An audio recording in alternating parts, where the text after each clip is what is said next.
Namaste, dear yogis.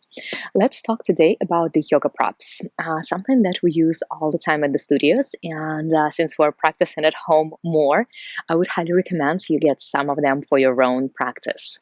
The one that I would highly recommend, and I personally use all the time, are yoga blocks and the yoga strap. The yoga blocks, there are two main types.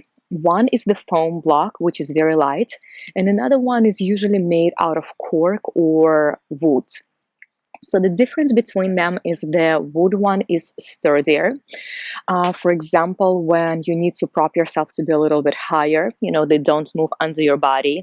Or if you need to lift the legs up towards the ceiling, you can place it under the sacrum and it will bring you more stability.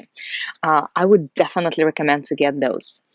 However, if you're just beginning your yoga practice and sometimes we're doing different things, playing around here with the blocks, engaging the arms. If we have to keep the block over your head, then the foam block would be lighter and easier to work with at the beginning. So if you want to, you can get both. And as you can see, my kids definitely love them. I have stickers. They're using them as well. The bad part about the foam block is that they can actually buy the pieces from it. So be careful. Now, the next prop is the yoga strap. I think it's an absolute must. Now, at home, you can find any belt, anything that is long, and you can use it. So, we're using it to stretch, to reach the hands, to open for the shoulders. We're using it to get a little bit deeper and stretch or pull the parts of the body that we cannot reach to yet. So, very, very useful. I would absolutely recommend to get a strap for your practice, or once again, just find something at home. Another thing that I use quite often is a bolster. And this is basically like a large pillow. So, not necessarily I would recommend to buy it because you can find a pillow that would work at home.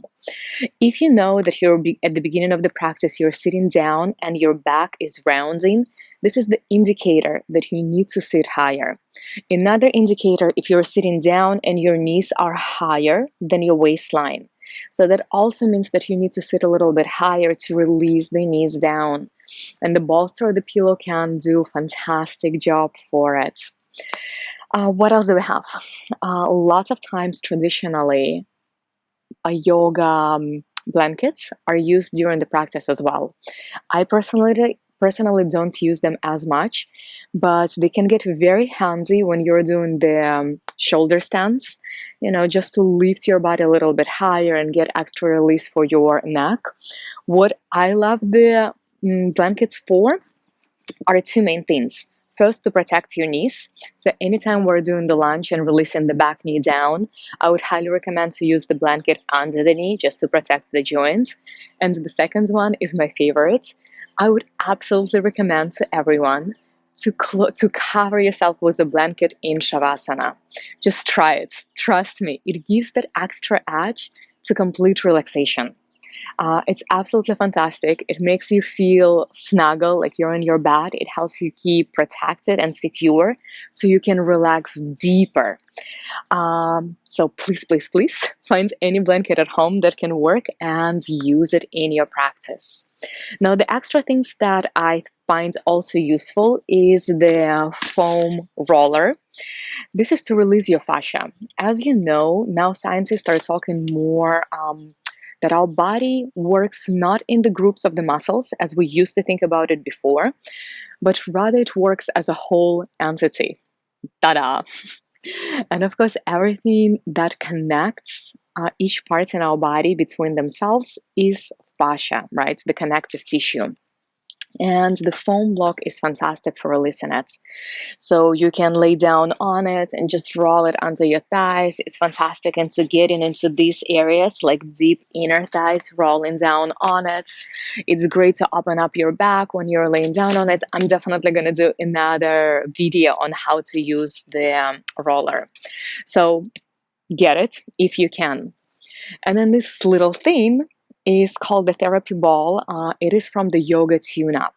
So there are different companies, but I love the Yoga Tune Up. I really like their balls. They come in the set of two.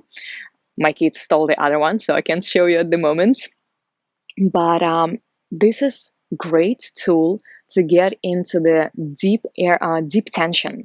So in there areas where it's hard to get through the pose, but you can easily target it with small ball like that. So for example, you can place it under your glutes and just finding that nice juicy spot where you feel the most tension. You can roll here. You can of course use it in the inner thighs. You can use it here. This is the area that is hard to open. I always use it in my back. So the beauty of the two balls is that they come in the little like a little bag, so they stay together, and then you can roll them up and down your spine. You can get under your scapulas. Also fantastic to put behind your head to relieve the tension and the headaches. So I would absolutely recommend it. And during my pregnancy, this was a fantastic tool. It helps me so much to release those little aches and pains. I think that's about it. If you have any other questions, let me know. Otherwise, please consider propping up at home. Namaste.